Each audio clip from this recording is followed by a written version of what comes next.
ठीक है बच्चों। तो अब हमारा चल रहा था मॉडर्न फिजिक्स। मॉडर्न फिजिक्स में हमने न्यूक्लियर फिजिक्स पढ़ रहे थे। न्यूक्लियर फिजिक्स में हमने बेसिक बेसिक कुछ चीजें कंप्लीट करी थी। ठीक है सर, आज की क्लास के बाद नेक्स्ट बीबी कर सकते हैं क्या?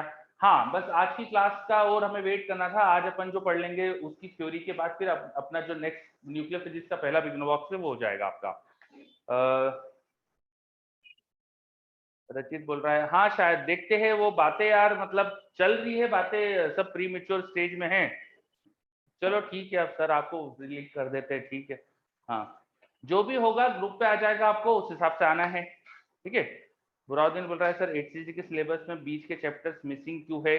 देखो एसीटी का मतलब होता है LN common test. Common test होता है सारे सेंटर्स पर कॉमन, तो इसलिए उसका सिलेबस ऐसा होता है जो सबका बेयर मिनिमम हो। समझे बात,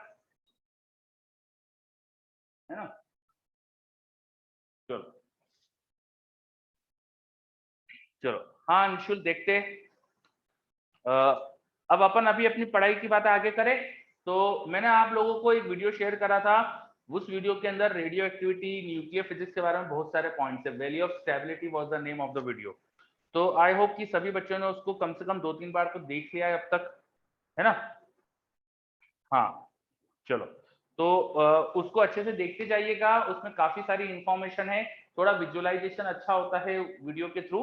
तो वैल्यू ऑफ स्टेबिलिटी क्या है, न्यूक्लियस के बारे में काफी चीजें इंफॉर्मेशन उसके अंदर। अपन जो पढ़ रहे हैं धीरे धीरे आगे अपन उन सब चीजों, वीडियो की सारी चीजें डिस्कस करेंगे।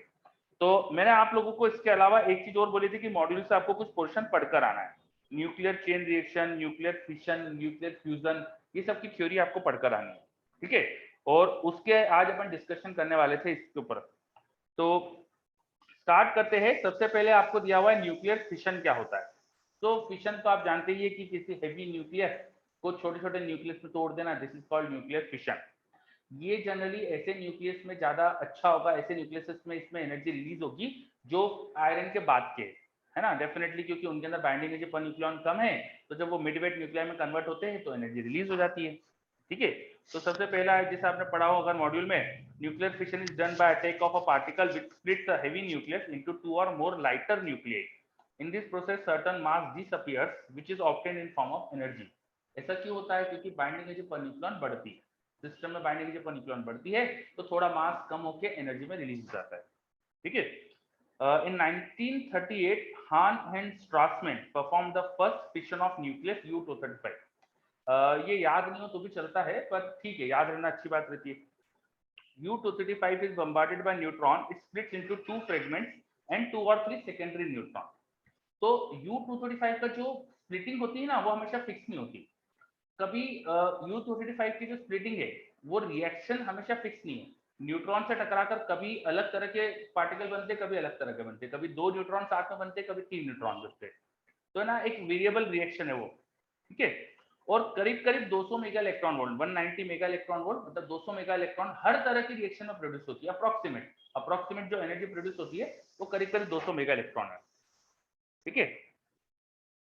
रचित बोल रहा है कंडीशन डिपेंडेंट की बिल्कुल रैंडम है बेटा, है ना? ये न्यूक्लियर रिएक्शन जो होती है ना, इनका किसी कैटलिस्ट से या किसी चीज से कोई इफेक्ट नहीं होता, है ना? ये कंडीशंस पे चेंज नहीं होती। ठीक है। न्यूक्लियर रिएक्शंस को जैसे केमिकल रिएक्शंस कंडीशन से यहाँ पे बदलती है, न्यूक्लियर रिएक्शन में ऐसा नहीं है।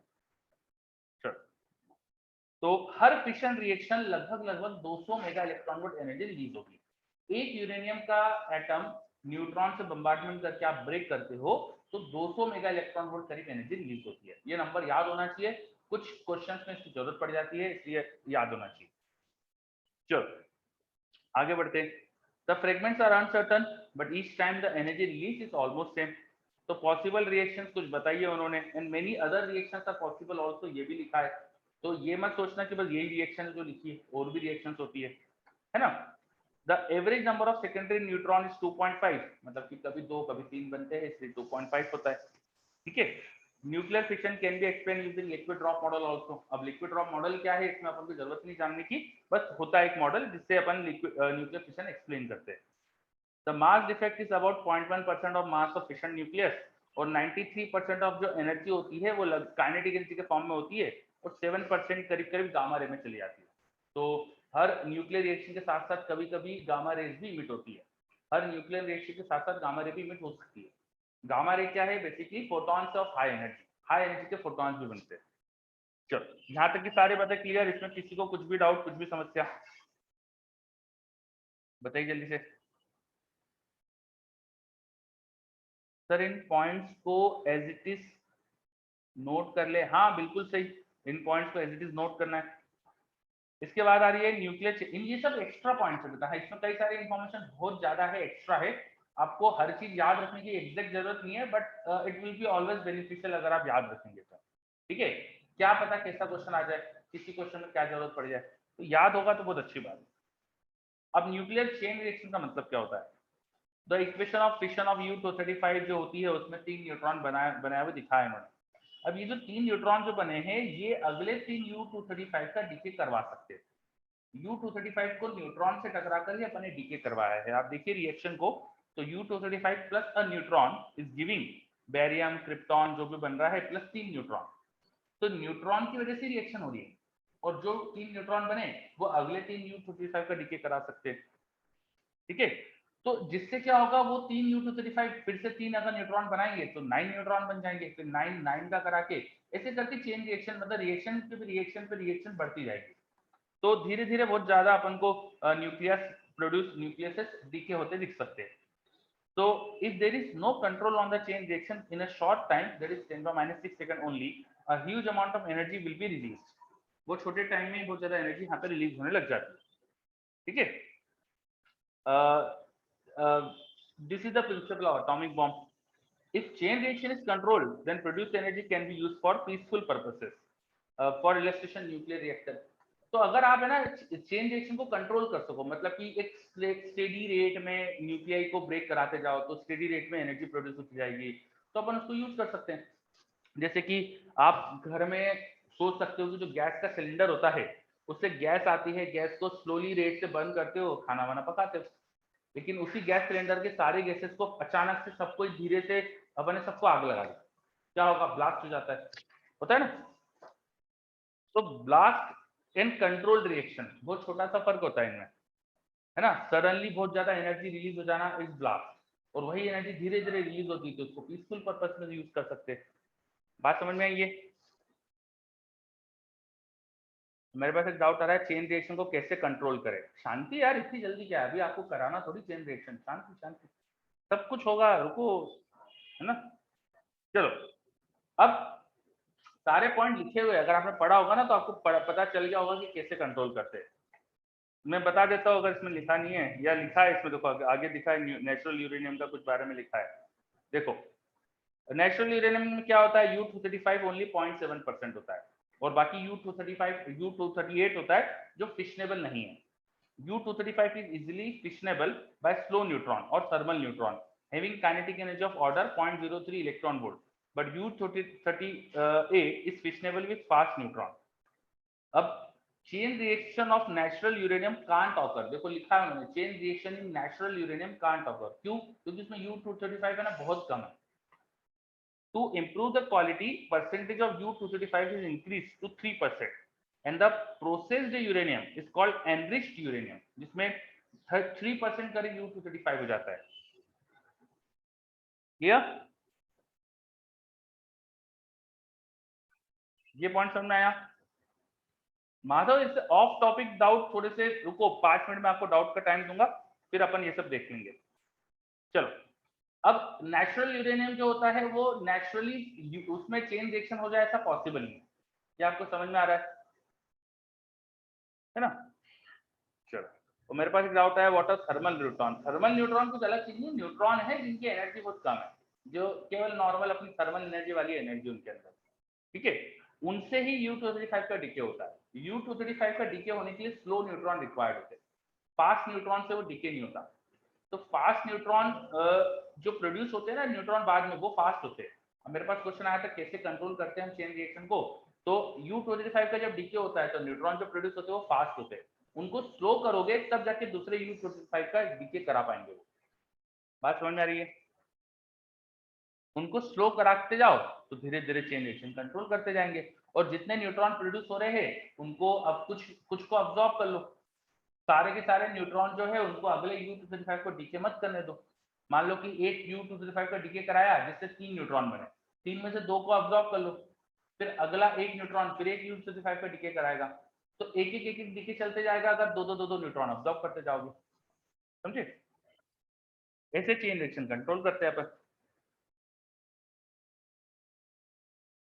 रचित पूछ रहा है जब स्लो से डीके हो जाता है तो फास्ट से तो और अच्छे से होना चाहिए, as would have more energy. यही तो चीजें बचाना है आपको, अपने आप को इन्हीं से तो बचाना है मॉडर्न फिजिक्स में। ऐसे लॉजिक नहीं प्रोड्यूस करना है मॉडर्न फिजिक्स में कभी, पहले बताया था आपको। रचित समझ में आई बात है ना? मतलब आप जो बोल रहे हो वो लगता है कि ऐसा हो रहा है, पर ऐसा होने के लिए मतलब प्रूफ चाहिए आपको, ठीक है? हमेशा मॉडर्न फिजिक्स में क्या हो रहा है वो देखो, वो फिर उससे कुछ सोचो। Don't go by logic, logic से यहाँ नहीं चलेगा काम। आप ऐसा सोच रहे हो कि फास्ट न्यूट्रॉन से अच्छे से हो जाना चाहिए, तो ऐसा नहीं है, ठीक है? हमें सब चीज नहीं पता है न्यूक्लियस के बारे में, ठीक है? हाँ, अथर्व का बिल्कुल सही आंसर आ गया। इसका सही आंसर एक्चुअली यही है कि हमारा जो फास्ट न्यूट्रॉन है ना, वो न्यूक्लियस में से बहुत फास्ट निकल जाता है। वो एक तरह से न्यूक्लियस को अनस्टेबल करे और न्यूक्लियस ब्रेक हो जाए, इससे पहले ही न्यूक्लियस से बाहर आ जाता है। तो ये अपन थ्योरी दे रहे हैं, आपको देखा तो किसी ने नहीं है।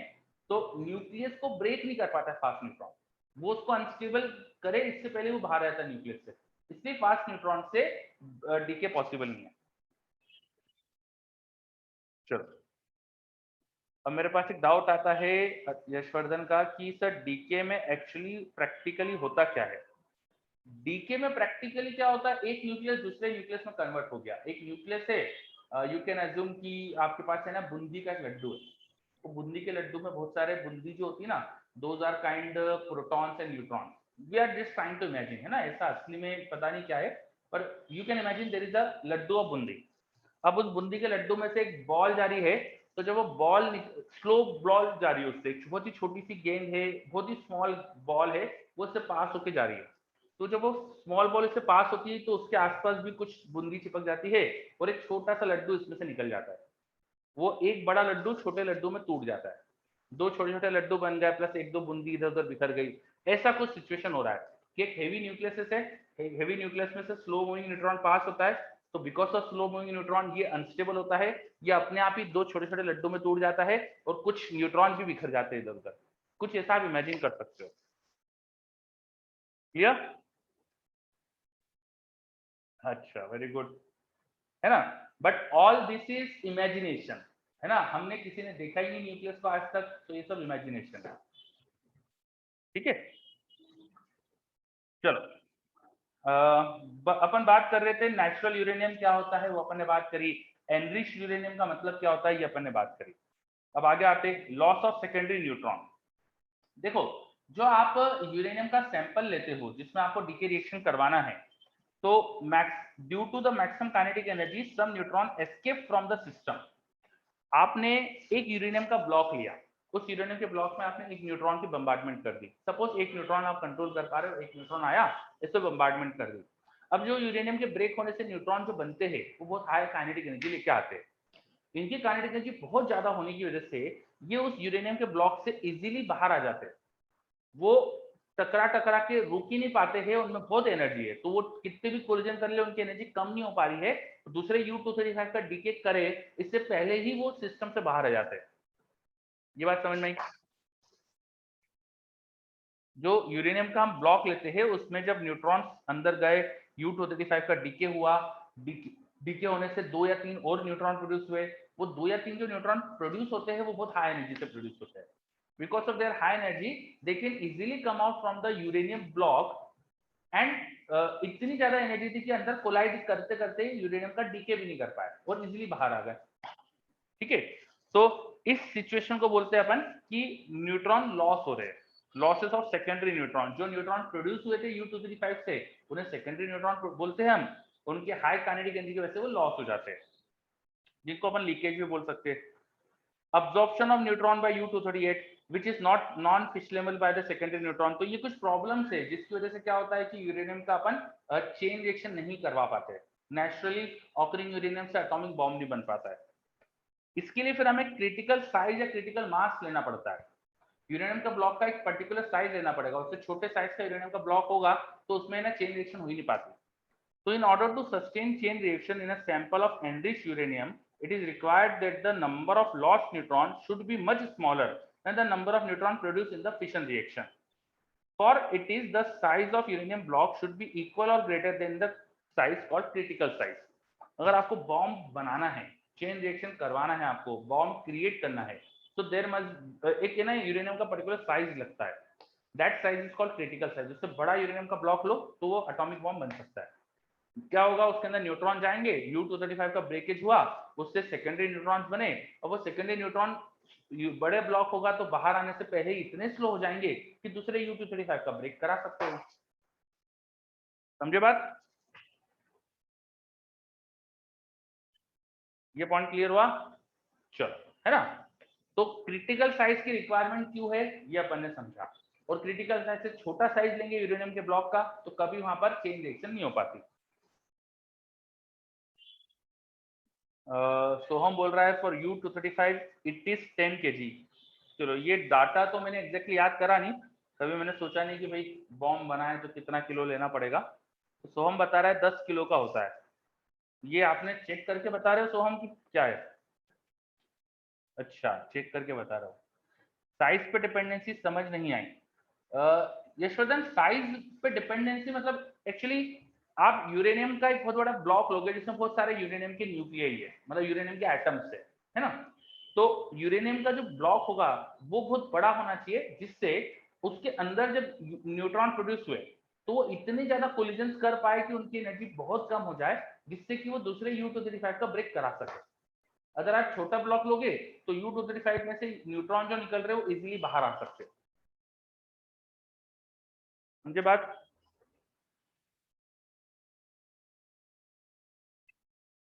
ठीक है? कुछ आइडिया, कुछ समझ में आया बात क्या हुई अपनी कि नहीं? यशवर्धन बताइए.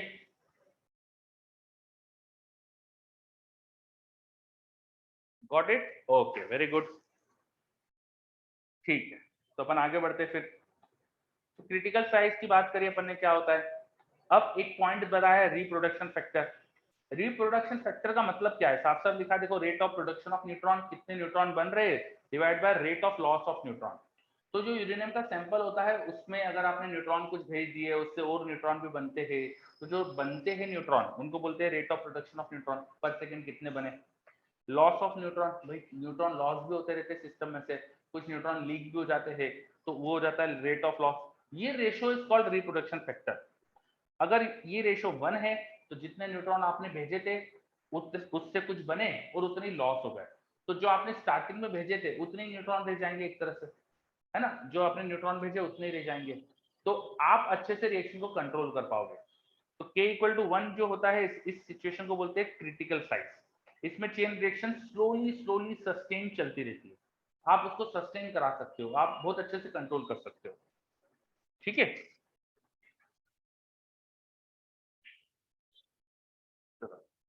यशवर्धन बोल रहा है बट अपन अलॉय बनाकर नहीं कर सकते. यशवर्धन, न्यूक्लियर प्रोसेस चल रही है, अलॉय बना के आप क्या करवाना चाहते हो? What are you thinking? Alloy बना के नहीं कर सकते क्या मतलब? We are talking about nuclear reaction. किसी एटम्स के अंदर जो न्यूक्लियस है उसके अंदर क्या रिएक्शन चल रही है उसकी बात चल रही है. तो अलॉय अलॉय बना के क्या आप, अलॉय तो एटॉमिक चीज होती है ना कुछ.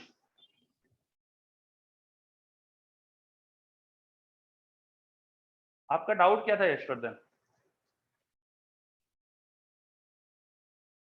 सर, अलॉय बना के अपन नंबर ऑफ पार्टिकल्स इंक्रीज करेंगे तो साइज छोटे से काम चल जाएगा. तो एनरिच यूरेनियम इसलिए तो करा जाता है ना. देखो, ऊपर अपन ने एनरिचमेंट की बात करी तो थी कि यूरेनियम जो नेचुरली ऑकरिंग होता है ना उसमें U-235 बहुत कम होता है. आप प्योर U-235 का आपके पास नहीं होता सब्सटेंस, है ना. समझे? तो U-235 प्लस U-238 मिलकर आपके पास यूरेनियम का ब्लॉक्स मिलते हैं. आप ऐसा सोच रहे हो कि उसमें से U-235 सिर्फ अलग कर ले, ऐसा तो कैसे करोगे भाई? न्यूक्लियस कैसे सेपरेट करोगे आप?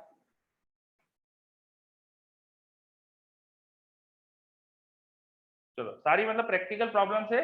अभी आगे बढ़ते हैं अपन. ठीक है, चलो.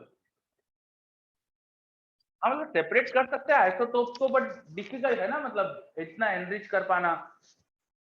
ठीक है, एनरिचमेंट के लिए बहुत चीजें लगती है। हाँ बिल्कुल सही, U35 का परसेंटेज इंक्रीज करना पड़ेगा सिंपली, है ना। तो वही तो करा जाता है, एनरिच यूरेनियम का मतलब वही तो होता है, ये बताया तो था ऊपर कि नेचुरल यूरेनियम को फिशन अच्छे से होता नहीं है, उसमें एनरिचमेंट करना पड़ता है। तो यस, एनरिच करा जाता है। ठीक है, चलो अब आगे, सब आगे बढ़े क्या अपन, इसमें कुछ और डाउट? अशुर पूछ रहा है प्रैक्टिकली करते कैसे ये सब।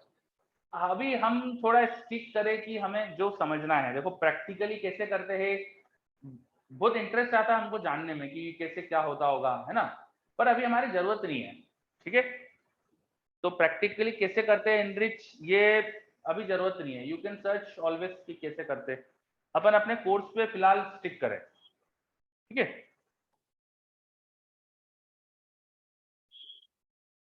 चलो एक और डाउट आया कि अगर 3% तक ही इंक्रीज क्यों करा, ज्यादा क्यों नहीं कर दिया।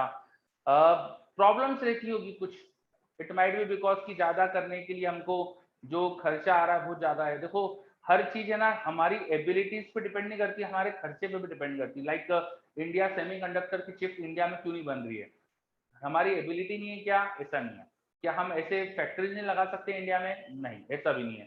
क्या टेस्ला की सारी गाड़ियां इंडिया में नहीं बन सकती? बन सकती है। बहुत सारे दूसरे फैक्टर्स होते हैं। ठीक है, हर चीज देखना पड़ती है। तो सारी चीजों के मद्देनजर ऐसा कुछ होता है कि 3% तक बढ़ाना सफिशियंट होता होगा। सारे फैक्टर सोचना पड़ते हैं हमको। अब आपने मान लो कि बहुत ज्यादा U235 प्योर U235 का ब्लॉक ले लिया, प्योर U35 का ब्लॉक ले लिया, अब उसमें तुम एक न्यूट्रॉन सेंड कर रहे हो, U235 का ब्रेकेज हुआ, उससे क्या हुआ, न्यूट्रॉन सेकेंडरी बने। अब वो सेकेंडरी न्यूट्रॉन को 17 U235 तो मिल रहे हैं, पर वो U235 को फिशन नहीं करा पाएगा बिकॉज उनके पास बहुत एनर्जी है। तो बहुत एनर्जी के लिए बहुत बड़ा साइज लेना पड़ेगा। ठीक है, क्योंकि स्लो वो टकराकर स्लो भी नहीं हो पा रहे ना U235 से, तो ज्यादा बड़ा ब्लॉक लेना पड़ जाएगा। हो सकता है आपको क्रिटिकल साइज विल एनरिचमेंट के हिसाब से चेंज हो जाए, है ना। तो बहुत सारी चीजें सोच समझ की चीजें करी जाती है। ओके, चलो, और ऑप्टिमाइज करना पड़ता है। यस, ये बात बिल्कुल सोम ने सही बोली कि इंडस्ट्री में हर चीज को ऑप्टिमाइज करना पड़ता है। हम ऐसा नहीं कर सकते कि कुछ भी मन से कर ले, हमारे पास कंस्टेंट फाइनेंशियल भी होते हैं, हमारी एबिलिटीज के भी कंस्टेंट होते हैं, सब चीजें कंस्टेंट देखा जाता है। फिर बेस्ट क्या है जिससे बेस्ट आउटपुट मिल रहा है वो सब करा जाता है। ठीक है, तो ये सब चीजें अभी अपन को जरूरत नहीं जानने की, हम तो जो थ्योरेटिकल पॉइंट्स है उन पे ध्यान दीजिए प्लीज, है ना। बाद में हमें रिएक्शन को कंट्रोल भी करना है, बिल्कुल सही बात है। ये भी एक बहुत बड़ा पॉइंट है भाई, रिएक्शन ऐसा थोड़ी कि एक बार करा के उसको कंट्रोल भी तो करके रखना है। तो सब चीज अपन जो कर पाए वो काम करेंगे। ठीक है, हाँ तो हम यस इलेक्ट्रिक व्हीकल्स के बारे में ये बात भी है। चलो अपन अब अपने कोर्स पे स्टिक करते हैं, इधर उधर बहुत भटक रहे अपन। वापस आ जाओ, रिप्रोडक्शन फैक्टर क्या है ये समझो।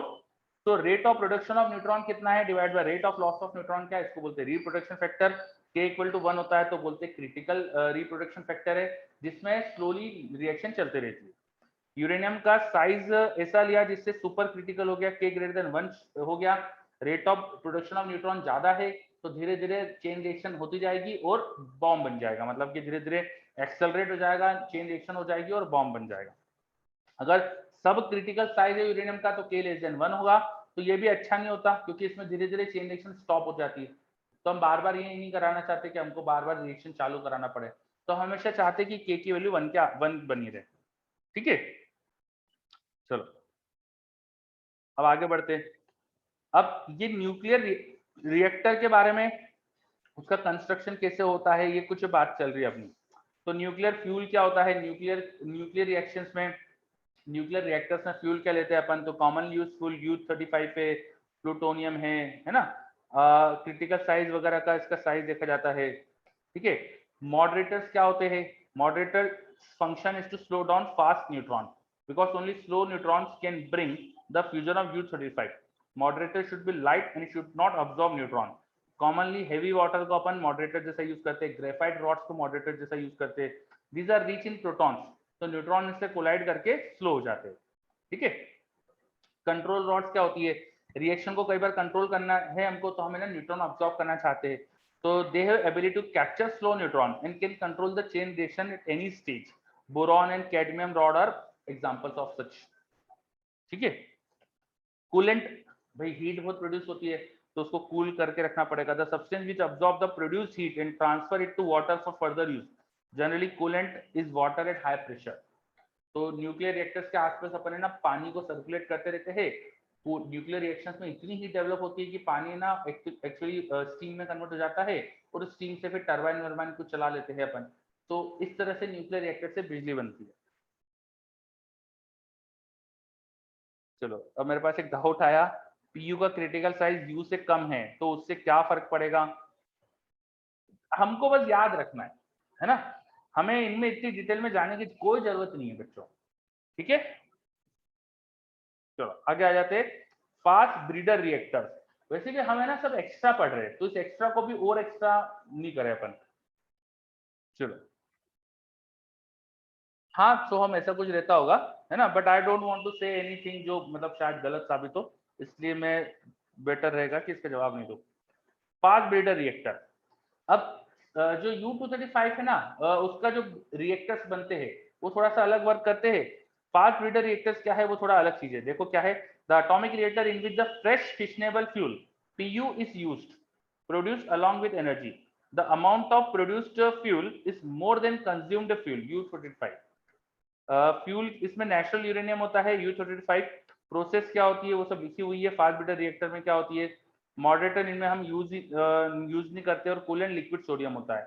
ये फास्ट ब्रीडर रिएक्टर बस थोड़ा बहुत याद रखना है, ज्यादा अपन को जरूरत नहीं है। ठीक है, थोड़ा IIT एडवांस में ये सब कुछ भी नहीं आता है। IIT एडवांस में रिप्रोडक्शन फैक्टर और जितनी भी चीजें अपन ने पढ़ी ना, ये सब कुछ भी नहीं आता है। ये सब है ना अपन जेईई मेंस के हिसाब से थोड़ा सा थ्योरी एक्स्ट्रा पढ़ रहे बस। चलो, तो न्यूक्लियर फ्यूजन फिशन रिएक्शन के बारे में इतनी चीजें हमको समझना थी। लास्ट में न्यूक्लियर रिएक्टर्स के बारे में चीजें पढ़े। यहाँ तक कोई डाउट? डाउट्स तो आपके बहुत सारे होंगे, लेकिन मतलब जो अपन ने पढ़ा वो सब चीजें समझ में आए, खासकर पॉइंट सब समझ में आए। ओके ठीक है, चलो अब नेक्स्ट अपन को समझना है न्यूक्लियर फ्यूजन के बारे में। न्यूक्लियर फ्यूजन के बारे में, ठीक है। What is nuclear fusion? तो छोटे छोटे न्यूक्लियाई का मिलकर थोड़ा मिड वेट न्यूक्लियाई बनाने का, it's called nuclear fusion. So it is a process of fusing two or more lighter nuclei to form a single heavy nucleus. The product A plus B gives C plus energy. The product C is more stable, that's why energy is released. ठीक है, मास effect भी लिख सकते हैं अपन, energy कितनी release होगी वो भी लिख सकते हैं, बाइंडिंग एनर्जीज के हिसाब से भी एनर्जी लिख सकते हैं। एक एग्जांपल दिया है लास्ट में हमारे पास कि 4 हाइड्रोजन एटम मिलकर एक हीलियम बना रहे हैं प्लस 2 पॉजिट्रॉन बना रहे हैं, वो बीटा प्लस जो लिखा है this is also symbol of positron. 2 जो न्यू करके लिखा है दिस इज कॉल्ड न्यूट्रिनो, साथ में न्यूट्रिनो बनता है। जो न्यू करके लिखा है it is neutrino plus 26 mega electron volt की एनर्जी प्रोड्यूस होती है। तो ये रिएक्शन हो रही है हाइड्रोजन को हीलियम में कन्वर्ट करने वाली जो सन में हो रही है। ये रिएक्शन समझ में क्या हो रही है? गोपाल पूछ रहा है ये पूरा नोट करना है क्या? चीजें याद रखो, कुछ कुछ कुछ खास चीजें कभी कभी क्वेश्चन आ जाता है तो याद होना चाहिए। बाकी तो थ्योरी है, एनसीईआरटी से एक बार थ्योरी और पढ़ लेना इसकी।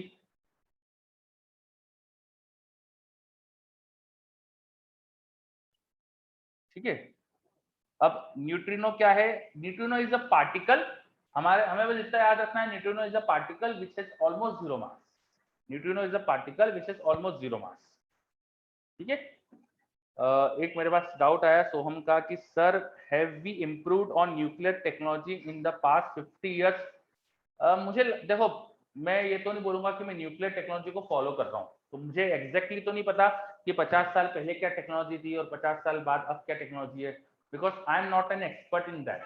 ठीक है, डेफिनेटली पर मुझे ऐसा लगता है कि इंप्रूवमेंट तो हुए होंगे, है ना। वर्ल्ड में हर चीज में इंप्रूवमेंट हुए है, तो इस चीज में भी इंप्रूवमेंट हुए ही है, डेफिनेटली हुए। ठीक है, हाँ चलो, अथर्व महाजन बता रहा है कि a lot of developments are happened especially in tokamak fusion reactor. बिल्कुल सही। अब ये tokamak fusion reactor word use कर लिया ना तो सबके दिमाग में आ जाएगा ये है क्या, तो आप थोड़ा सर्च वर्च करना, बाकी इतनी जरूरत नहीं है अपन को। ठीक है, यशवर्धन बोल रहा है सर फिशन में ज्यादा एनर्जी है देन इंडस्ट्रीज में फ्यूजन क्यों यूज करते हैं? अच्छा, एक मेरे पास एक डाउट आया फिशन में ज्यादा एनर्जी है देन इंडस्ट्रीज में फ्यूजन की यूज करते हैं। ये क्वेश्चन थोड़ा सा जल्दी पूछ लिया आपने, जल्दी पूछ लिया मतलब सोच समझ के नहीं पूछा। देखो आपने बोला कि इंडस्ट्री में फ्यूजन की यूज करते हैं, है ना। एक मिनट, क्या लिखा था एग्जैक्टली, लैंग्वेज क्या लिखी थी? हाँ, इंडस्ट्री में फ्यूजन की यूज करते हैं। तो पहली चीज तो ये गलत है कि हम इंडस्ट्री में फ्यूजन यूज करते, है ना, ये सेंटेंस गलत है। Controlled fusion isn't even possible on earth right now, बिल्कुल सही, है ना। मतलब ये सेंटेंस तो बहुत ही गलत था कि इंडस्ट्री में फ्यूजन यूज करते, ठीक है।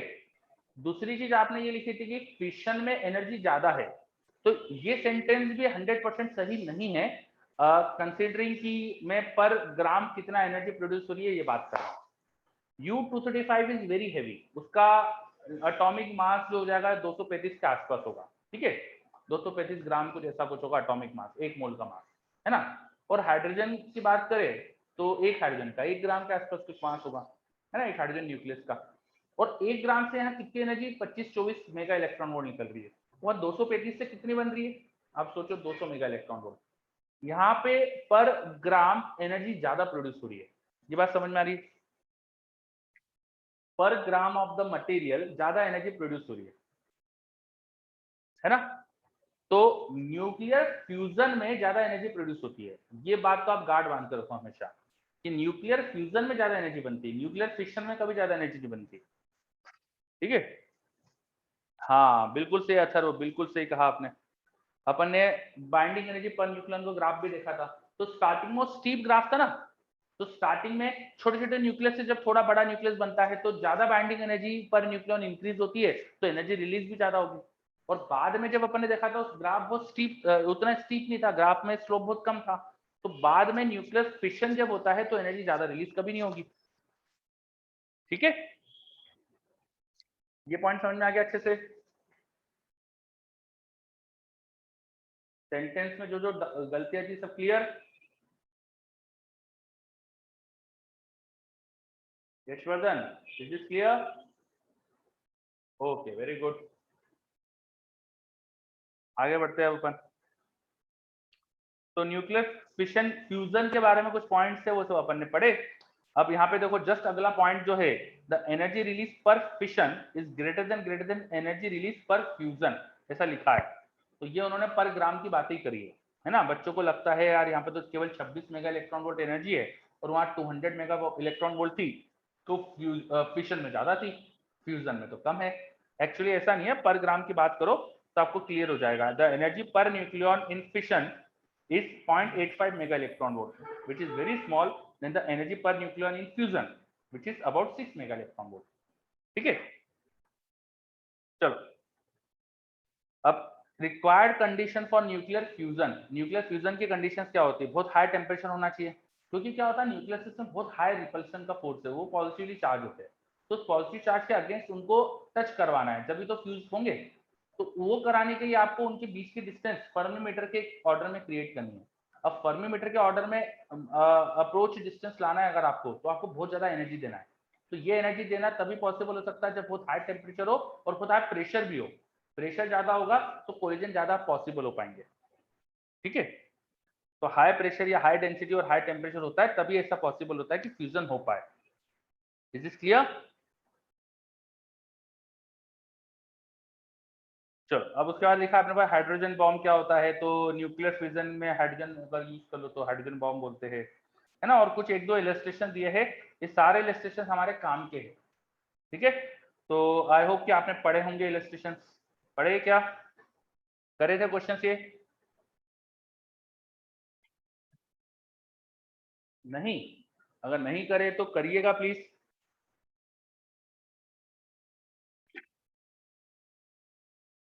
I am giving you 5 minute, अभी देख लीजिए आप, और कुछ समस्या लग रही हो क्वेश्चन में तो पूछ लीजिए। 5 मिनट दे रहा हूँ आपको, देखो जल्दी से, है ना। अच्छा पढ़िए आप, फिर अपन करते, आपको कोई डाउट हो तो पूछिएगा फिर।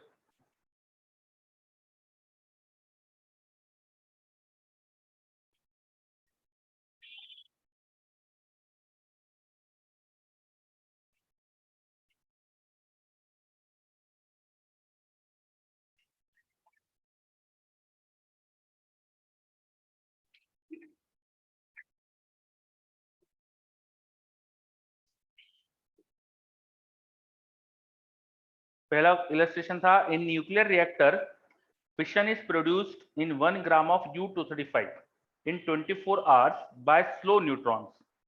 उसका एटॉमिक मास भी दिया, न्यूट्रॉन्स का मास भी दिया आपको. Assume that krypton and barium ही प्रोड्यूस हो रहे हैं, ठीक है, are produce in the all reactions and no energy is lost, कोई एनर्जी खत्म नहीं हो रही इधर उधर कहीं. राइट द कंप्लीट रिएक्शन, पहली चीज तो जब भी ऐसा कंप्लीट रिएक्शन लिखने का आ जाए तो आपको क्या करना है, रिएक्शन लिखना है. सारी चीज तो उन्होंने दे ही रखी थी, U-235 से क्या क्या बन रहा है बताया है, और आपको मास नंबर को चेक कर लेना है कि कितना चेंज हुआ. मास नंबर बैलेंस करना है और एटॉमिक नंबर बैलेंस करना है. रिएक्शन बस बैलेंस करना पड़ेगा आपको. तो यहाँ बैलेंस करके दिखेगा आपको कि 3 न्यूट्रॉन एक्स्ट्रा बनना चाहिए थे. फिर मास डिफेक्ट के लिए आपको मासेस वगैरह दे रखे हैं, तो मास डिफेक्ट आ जाएगा, उससे मास डिफेक्ट से एनर्जी रिलीज निकाल सकते हो. और क्वेश्चन में बोला है कि 1 ग्राम U-235 24 आवर्स में यूज हो रहा है ना, 1 ग्राम में, हाँ 1 ग्राम 24 आवर्स में यूज हो रहा है. तो पर ग्राम में कितने न्यूक्लियस होंगे वो पता करो पहले तो पर ग्राम का जो 1 ग्राम के लिए एटॉमिक मास से डिवाइड कर देना, इसका जो भी दिया है 235 जो भी मास है उससे डिवाइड कर देना, तो कितने न्यूक्लियस है उसका मोल मिलेगा. Number of mole into Avogadro number, वो अपन को दे देगा कितने पार्टिकल्स थे, कितने न्यूक्लियस थे, कितनी रिएक्शन पॉसिबल होगी वो समझ में आ जाएगा. हर रिएक्शन की एनर्जी दिख रही है अपन को कितनी है, तो उससे टोटल एनर्जी 24 घंटे में बता सकते हैं अपन. तो समझ में आ रही बात.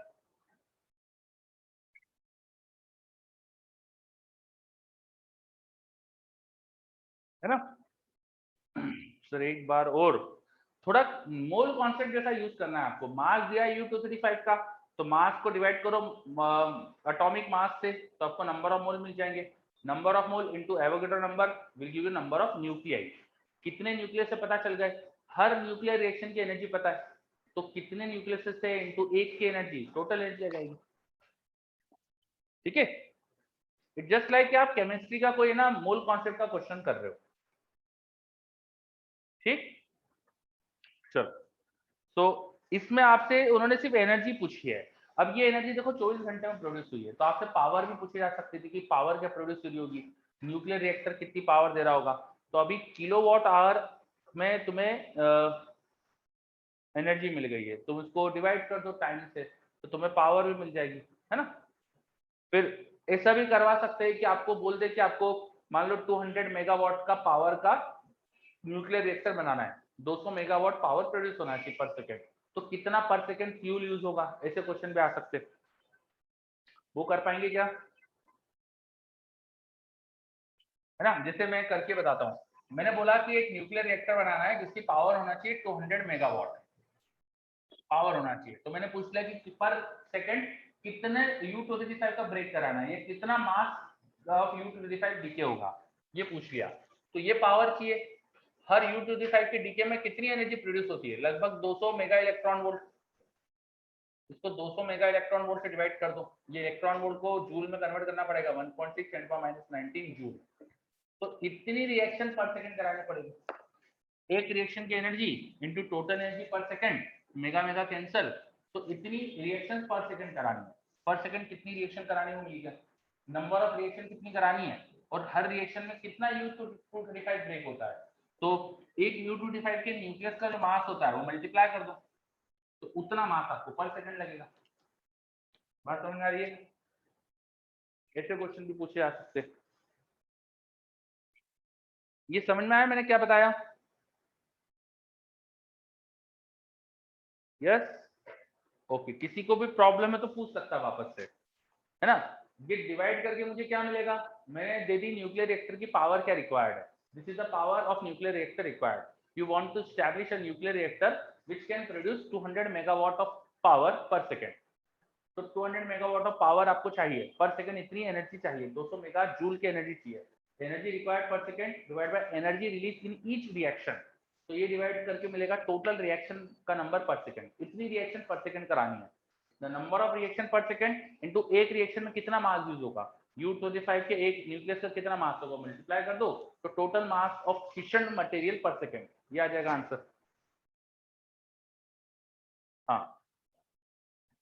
चलो, तो नेक्स्ट क्वेश्चन में सिमिलर चीजें निकालनी है. अच्छा, मैंने पढ़ा ही नहीं नेक्स्ट क्वेश्चन. नेक्स्ट क्वेश्चन क्या था, it is propose to use a nuclear reaction in nuclear reactor of 200 megawatt rating. अच्छा सेम ही टाइप का क्वेश्चन दे दिया अगला, थोड़ा और डिटेल में चीजें दे दी उसमें, लेकिन in the energy from the above reaction is used with a 25% efficiency in the reactor, how many grams of deuterium will be needed per day. हाँ ये वैसे ही क्वेश्चन हो गया जो मैं बोलना चाह रहा था। तो समझो इसको कैसे करा उन्होंने। न्यूक्लियर रिएक्टर बना रहा है जिसकी रेटिंग 200 मेगावाट है। अब जो रिएक्शन हो रही है उसकी 25% ही तुम्हारी यूज हो पा रही है। जो रिएक्शन में एनर्जी प्रोड्यूस होती है न्यूक्लियर रिएक्शन में, वो सारी थोड़ी यूज हो पाती है।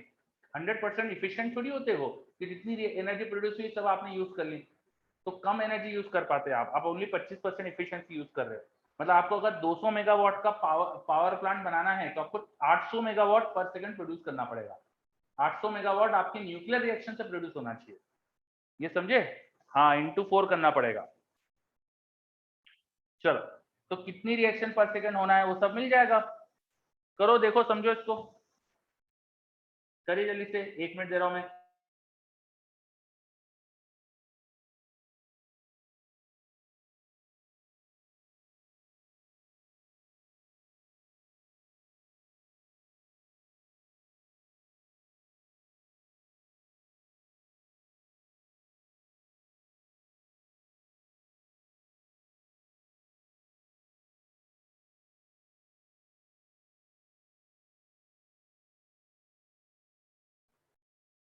बताइए नेक्स्ट क्वेश्चन आया आपको?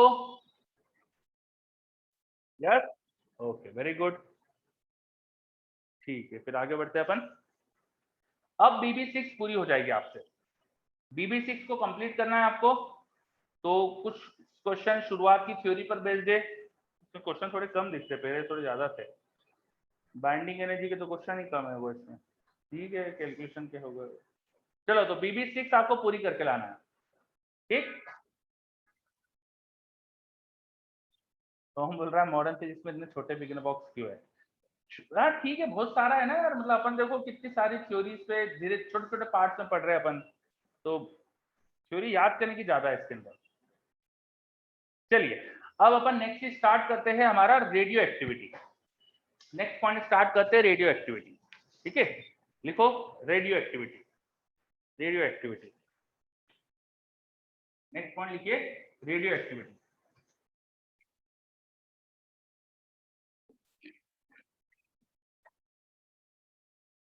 रेडियो एक्टिविटी किसने सबसे पहले डिस्कवर करी थी? पहले तो थोड़ा हिस्ट्री की बातें करते, तो कुछ याद है किसी को किसने डिस्कवर करी थी? कुछ भी? Madam Curie? नहीं नहीं नहीं, madam Curie was pioneer in radioactivity but she was not the one जिन्होंने डिस्कवर करा था। रॉडजेन? नहीं। बैक्वेरल, बिल्कुल सही, बैक्वेरल ने डिस्कवर करा था, है ना। रेडियो एक्टिविटी की प्रॉपर्टी बैक्वेरल को पता चली थी। बाकी फिर जैसे हमारा जो फोटो इलेक्ट्रिक इफेक्ट है it was discovered bye hertz, but main काम उसमें बाकी साइंटिस्ट लोगों ने करा, लेनर्ड ने करा, और भी एक साइंटिस्ट है उन्होंने करा था।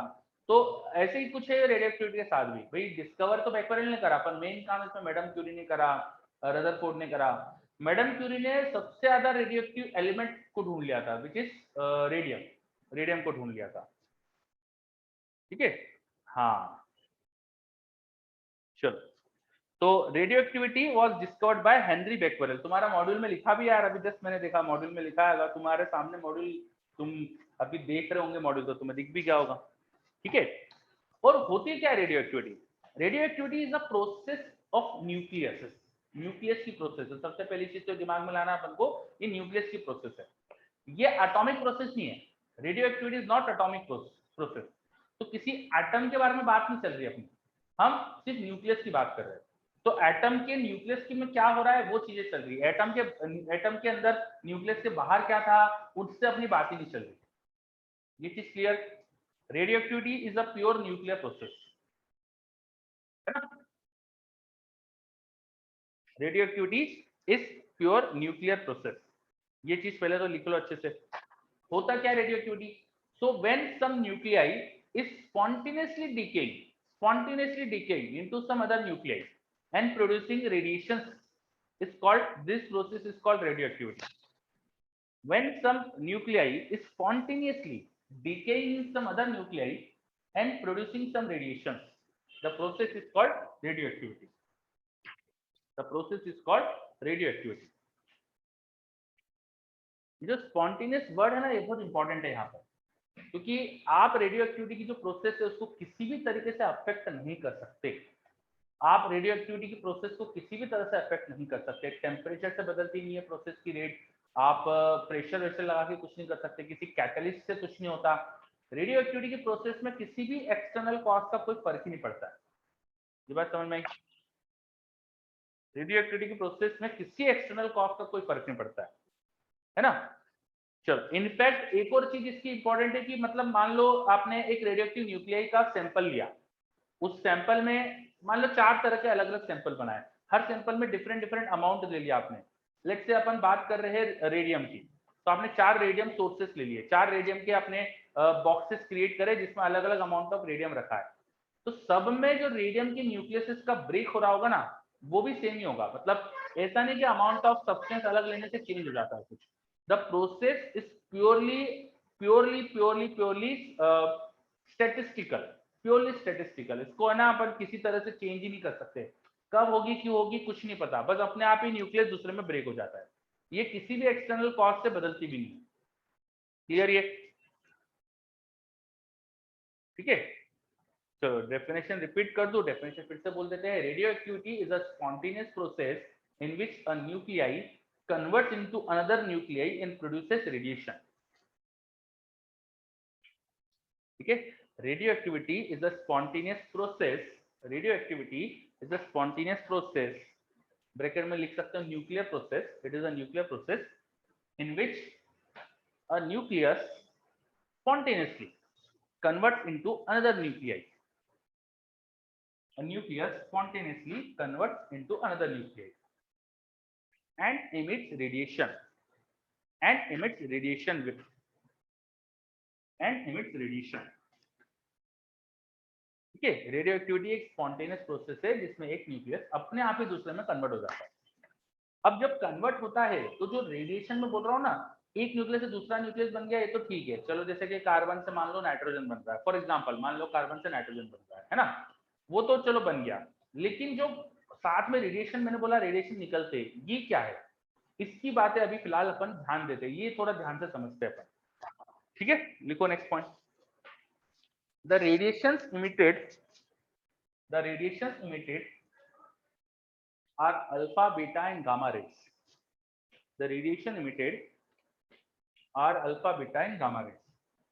जब शुरू में हमें पता चला कि भाई ऐसे सब्सटेंसेस है जिसमें से अपने आप ही कुछ रेडिएशंस निकल रहे होते हैं, तो रेडिएशंस को समझने की कोशिश करी, उनको देखने की कोशिश करी कि क्या क्या है इनके अंदर। तो हमने इलेक्ट्रिक फील्ड मैग्नेटिक फील्ड से पास कराया, तो हमें पता चला कि 3 तरह के रेडिएशंस आ रहे हैं। एक पॉजिटिव चार्ज रेडिएशन आ रहा है, नेगेटिव चार्ज रेडिएशन आ रहा है और कुछ न्यूट्रल रेडिएशन भी आ रहा है। जो पॉजिटिव चार्ज रेडिएशन आता था उसको अल्फा रेज नाम दे दिया, जो नेगेटिव चार्ज आता था उसको बीटा रे नाम दे दिया, जो न्यूट्रल आता था उसको गामा रे नाम दे दिया। समझे बात? The radiations emitted are alpha, beta and gamma ray. ठीक है, अब ये जो alpha, beta and gamma rays है ये क्या है, इसके बारे में धीरे धीरे जब एक्सपेरिमेंट करते गए तो हमारी समझ बढ़ती गई, और आज हमें क्या पता है अब वो अपन समझेंगे। ठीक है, अब हमें आज क्या पता है इनके बारे में वो समझेंगे। तो ये समझने के लिए देखो तुम्हारे मॉड्यूल में एक टेबल है विच इज वेरी गुड, उस टेबल को आपको अपनी कॉपी में एज इट इज उतारना है। ठीक है, आप जरा मॉड्यूल देखिए, पेज 48 पे देखिए, पेज नंबर 48, पेज नंबर 48। तो अल्फा, बीटा, गामा पार्टिकल्स की प्रॉपर्टीज के बारे में लिखा है ना। आपके उसमें 50 है क्या? चलो 50 नंबर पे देख लो, मेरे पास 48 पे था। तो अल्फा, बीटा, गामा प्रॉपर्टीज की एक टेबल है। तो पहला फीचर है आइडेंटिटी। आइडेंटिटी मतलब है क्या ये चीज। ठीक है, जैसे अल्फा पार्टिकल की आइडेंटिटी की बात करें तो ये हीलियम न्यूक्लियस होता है, ये डबली आयनाइज्ड हीलियम एटम है। एक ही बात है, हीलियम एटम को डबली आयनाइज करोगे, 2 इलेक्ट्रॉन होते हैं, दोनों निकाल लिए तो न्यूक्लियस ही बचेगा। ठीक है, so what is helium nucleus, what is alpha particle, it is just a helium nucleus, it is just helium nucleus. ठीक है, बीटा पार्टिकल क्या होते हैं? Fast moving electrons. कुछ जगह पर हमें पता चला कि भाई पॉजिट्रॉन भी निकलते हैं, बहुत रेयर प्रोसेस होती है, इससे बहुत बाद में पता चली। तो बीटा पार्टिकल को आज अपन 2 तरह के बीटा पार्टिकल होते हैं जानते हैं, जैसे यहाँ पे लिखा है फास्ट मूविंग इलेक्ट्रॉन के साथ साथ नीचे बीटा माइनस और बीटा प्लस दोनों लिखा है। अगर आप देखेंगे हम मॉड्यूल में तो उन्होंने ना ऐसा बीटा माइनस भी लिखा हुआ है और बीटा प्लस भी लिखा हुआ है, ठीक है, बीटा प्लस ऐसा लिखा हुआ है ना। तो ये दो तरह के बीटा पार्टिकल होते हैं, ये ज्यादा प्रोड्यूस होते हैं, these are nothing but electron, और ये बीटा प्लस लिखना मतलब पॉजिट्रॉन। बीटा प्लस का जो प्रोसेस होती है बहुत रेयर होती है, बहुत रेयर होती है, तो इसलिए शुरुआत में हमें पता भी नहीं चली। हमें पहले तो यही पता था कि भाई 3 तरह के रेडिएशन होते हैं, थोड़ा बाद में जाके समझ में आया कि अच्छा बीटा प्लस टाइप का भी कोई रेडिएशन होता है। अभी इतनी रेयर प्रोसेस है, इसको भी अभी भी अपन है ना, इसके लिए अलग से अपन कोई नाम नहीं देते, हम इसको बीटा ही पार्टिकल बोलते हैं। चलो, तो अल्फा पार्टिकल क्या होते हैं, हीलियम न्यूक्लियस, डबल आयनस एटम बोल दो। बीटा पार्टिकल क्या होते हैं, पास में इलेक्ट्रॉन्स होते हैं। जब भी कोई बीटा की बात करता है तो दिमाग में सिर्फ इलेक्ट्रॉन को लाना, जब तक बीटा प्लस बोला नहीं जाए स्पेशली अपन बीटा प्लस सोचते ही नहीं है, ठीक है। हाँ वो बीटा प्लस ही है, हाँ वो बुक में शायद इसको बीटा 0 कर दिया है, वो बीटा प्लस ही है। और लास्ट में लिखा है गामा रेस। गामा रेस क्या होती है भाई, ईएम वेव्स है, हाई एनर्जी के फोटॉन्स है। जैसे एक्सरे की एनर्जी ज्यादा होती है, उससे भी ज्यादा एनर्जी की मेगा इलेक्ट्रॉन वोल्ट एनर्जी होती है इनकी। एक्सरे की एनर्जी किलो इलेक्ट्रॉन वोल्ट में होती है, इनकी मेगा इलेक्ट्रॉन वोल्ट में होती है, ठीक है। तो इनकी आइडेंटिटी की बात कर ली सबसे पहले तो अपन ने कि कौन है क्या, ये clear. What is alpha, what is beta, what is gamma, ये क्लियर अच्छे से। Alpha is helium nuclei, beta is electron, gamma is photon. अब बात करते हैं चार्ज की। तो जब अल्फा पार्टिकल हीलियम का न्यूक्लियस है तो उस पर डेफिनेटली +2 ही चार्ज होना चाहिए, सिंपल सी बात है। अल्फा पार्टिकल का चार्ज होना चाहिए twice of proton +2e, that is 2 times of 1.6 10 19 coulomb. Electron का चार्ज होगा बीटा पार्टिकल पे, है ना। आखिरी गामा पार्टिकल न्यूट्रल होता है, उस पर तो कोई चार्ज नहीं, because this is photon, light है वो, ठीक। नेक्स्ट बात करें मास की, तो मास की बात करें तो अल्फा का मास करीब करीब प्रोटॉन के मास से 4 गुना होता है। हीलियम के न्यूक्लियस का मास है तो प्रोटॉन का मास का लगभग 4 गुना होता है। अपन ने लिखा भी था शायद 4 AMU के आसपास ही मास लिखा है अपन ने इसका क्वेश्चन में, है ना। बीटा की मास की बात करें तो बीटा का मास बहुत जीरो होता है, बहुत स्मॉल होता है, इसका मास बहुत ही स्मॉल होता है। थोड़ा सा कुछ मिसप्रिंट है तुम्हारे मॉड्यूल में, बीटा के साथ नीचे उन्होंने रेस्ट मास 0 लिख दिया है, असल में वो गामा के लिए लिखा हुआ है ना। वो थोड़ा सा बीटा के साथ लिखा हो गया, उसको गामा के लिए लिख लेना आप, गामा के साथ लिख देना, उसका रेस्ट मास 0 होता है। बीटा के साथ लिखोगे उसका मास इलेक्ट्रॉन का मास है, और अल्फा का मास करीब करीब 4 गुना है प्रोटॉन के मास का। ये क्लियर, मास की बात है क्लियर सबको, मास का पॉइंट क्लियर हो गया अच्छे से। मिसप्रिंट है मॉड्यूल में वो देख ली। बीटा का क्या है, बीटा का मास वही होता है जो इलेक्ट्रॉन का होता है, 9.1 10 -30 kg। और मेगा इलेक्ट्रॉन वोल्ट की बात करें तो करीब करीब 0.51 मेगा इलेक्ट्रॉन वोल्ट, अगर उस मास को एनर्जी में कन्वर्ट करो तो 0.51 मेगा इलेक्ट्रॉन वोल्ट, ठीक है। हाँ वो मास को उन्होंने, मास वाला पॉइंट है ना वो थोड़ा सा मिसप्रिंट मॉड्यूल में, अल्फा का मास लगभग प्रोटॉन के मास का 4 गुना है, तो उन्होंने ऊपर वाली लाइन में उसको लिख दिया है, वो ट्वाइस ऑफ प्रोटॉन के साथ साथ लगभग इक्वल 4 टाइम MP कर दिया है, तो वो थोड़ा सा मिसप्रिंट है। चलो अब बात करते हैं स्पीड की, ये इंपॉर्टेंट पॉइंट है, स्पीड की बात करते हैं। तो जो अल्फा पार्टिकल इमिट होते हैं, अगर उनकी स्पीड देखें अपन कि जिन जिन न्यूक्लियस से अल्फा पार्टिकल निकलते हैं उनकी स्पीड का जो रेंज होती है वो 1.4 10⁻7 से 2.2 10⁻7 के बीच में होती है। एंड साथ में ये भी लिखा है only certain values between this range, only certain values between this range, मतलब ऐसा नहीं है कि हर तरह की स्पीड के अल्फा पार्टिकल निकलते हैं, ठीक है। हर तरह की स्पीड के अल्फा पार्टिकल नहीं निकलते अल्फा डीके में, सर्टन स्पीड के अल्फा पार्टिकल निकलते हैं। जैसे मान लो मेरे पास कोई अल्फा पार्टिकल का सोर्स है, तो उसको मैंने एक बॉक्स में ले लिया, नॉर्मली अपन लेड बॉक्सेस में लेते हैं, मान लो यहाँ अल्फा पार्टिकल का सोर्स है, this is source of alpha particle, और इससे अल्फा पार्टिकल जो निकल रहे हैं ना, यहाँ पर मैंने मैग्नेटिक फील्ड लगा दी और एक प्लेट लगा दी, जिस प्लेट पे अल्फा पार्टिकल टकराएंगे तो हमें समझ में आ जाए, ठीक है। तो जो अल्फा पार्टिकल यहाँ से निकल के आते हैं उन पर पॉजिटिव चार्ज है, V क्रॉस भी इधर फोर्स लगेगा, तो वो कुछ सर्टन रेडियसेस में घूमते हैं, कुछ पर्टिकुलर रेडियस होती है उसमें घूमते हो। 2-3 जगह ही हमको यहाँ पे अल्फा पार्टिकल टकराते हुए दिखते हैं, देयर आर सर्टेन स्पॉट्स जहां अल्फा पार्टिकल टकराते हैं। तो स्पॉट्स कम जगह बनना, इट मींस हर तरह की स्पीड का अल्फा पार्टिकल नहीं निकल रहा, कुछ सर्टन स्पीड के अल्फा पार्टिकल निकल रहे, because radius in magnetic field आप जानते हो mv अपॉन क्यू होती है। मास अल्फा का मास ले लेंगे, चार्ज अल्फा का चार्ज ले लेंगे, तो v अपन ने लगाया है, v के हिसाब से रेडियस डिसाइड हो। तो सर्टन टाइप की स्पीड पॉसिबल, इसलिए सर्टन रेडियस ही मिलती है अपन को।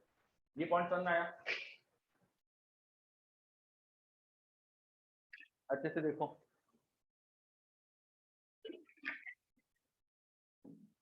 चलो वेरी गुड, है ना। और ये जो स्पीड है, ये पता करके आप ये भी पता कर सकते हो कि कौन सा यहाँ पे न्यूक्लियस था। अल्फा का जो सोर्स लिया है ना, उस पर डिपेंडेंट होती है कि क्या स्पीड आई अल्फा की।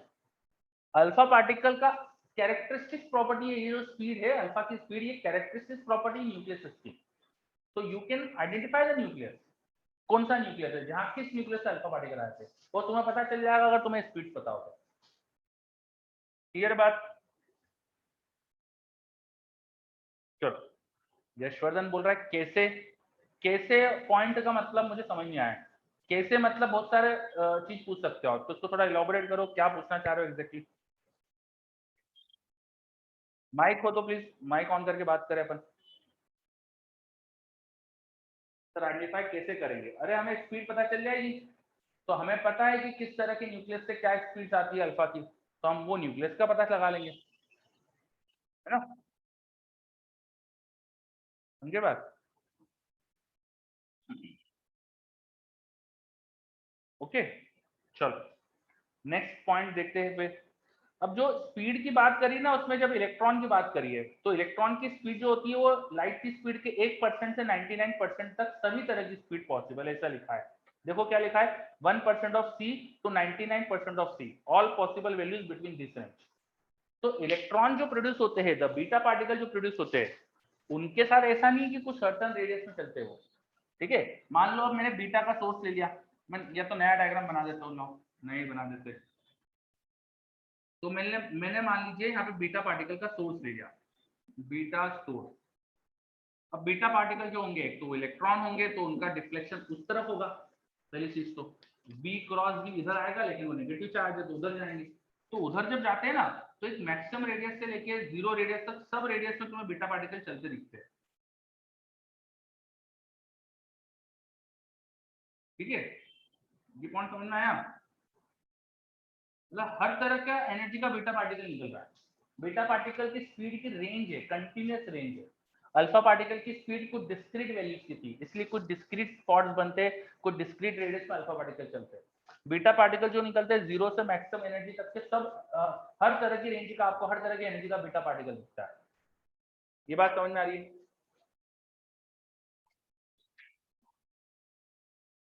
ठीक है, दिस इज अवर ऑब्जर्वेशन।